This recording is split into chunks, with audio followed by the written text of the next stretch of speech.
Hey friends, if your Blue Yeti microphone is not working on your Windows 11 computer, then please watch this video. I will guide you through the process.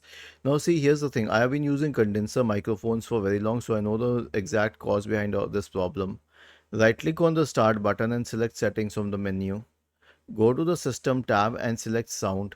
You will notice that the input is selected at the wrong one. Now if it's a 3.5 mm jack, then use the system input, and if it's a USB jack, then it will have a separate input. Here you will have to use a separate input. Then you can go to that input and then click on mic test and then check the percentage of the mic test. So that's the main solution. Beyond this, you can also try to update the driver. So search for device manager in the Windows search bar and open device manager. Expand audio inputs and outputs. Right click and update each and every audio driver here.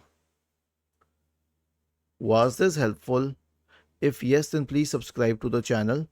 If not, then let us know in the comment section of the video on how we could help you further. Thank you for watching this video and have a nice day.